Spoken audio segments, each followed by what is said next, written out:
Local woman desperate for change. She and so many others who've served our country, well, they want their voices heard too. At stake is a long-term veteran care facility in Colorado Springs, and News 5's Allison Zimmerman has the story. 45 years ago, Nicole De Naray married her husband, Andy. So he's a habit.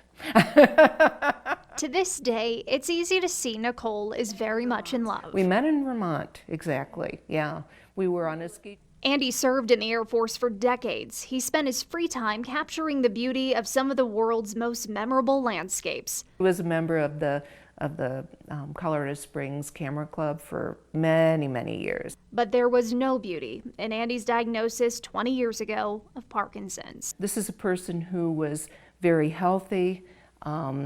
He did everything right, and now we're all suffering as a result.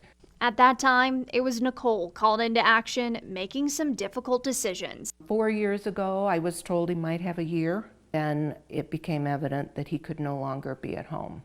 Nicole, a veteran herself, wanted to stay near the grandkids, but the closest veteran facility was more than an hour away in Florence. Oh my gosh, I'm like, well, what do we do now? She decided to keep Andy closer to home and pay a few $1,000s more each month, even moving herself into a new home to be closer to him. They had a local program to help pay the bills, but that ran out. So now we come to the point where we're paying out of pocket for services that he's been promised by his country. Andy's days might be limited, but that hasn't stopped Nicole from pushing for a long-term care facility to be built in Colorado Springs. We probably will not benefit from it, but I'm looking at the future. I'm looking for other veterans. It's an increasing need. Stories like Nicole's have caught the attention of Senator Pete Lee from El Paso County. Colorado has a very large veteran population. With the start of the legislative session about 2 months away, he would also like to see one of these facilities here. Because we have 5 significant military bases here. An awful lot of military veterans and spouses live in Colorado Springs. A lot more have come through Colorado Springs over the course of their military career. Someone who's seen the impact firsthand is Aaron Tremaine. He served as the director of these facilities for about 4 years and says people like Nicole aren't alone. Dozens and dozens. You have the second largest concentration of veterans in the nation in the Pikes Peak region. Getting a facility here is a concern he heard over and over during his time as the director.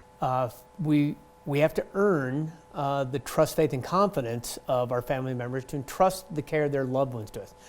And a big factor of that is time and distance. Another big factor is money. Leaders behind the project estimate the cost on Coloradans would be about $35 million. If the state agrees to pay for 35% of the cost, the feds then would have to approve a match of the remaining 65%. But with one of the largest military populations of any congressional district, Nicole can't imagine a more important way to spend the money. It's been proven that veterans get better care in veterans community living centers. Provided the funding gets approved, it would still take another 5 years before a center like this could be built, meaning families like Nicole's will continue to make the decision to take on the extra cost or uproot their lives to another part of the state. We don't leave our guys behind. We don't cut and run when it gets tough.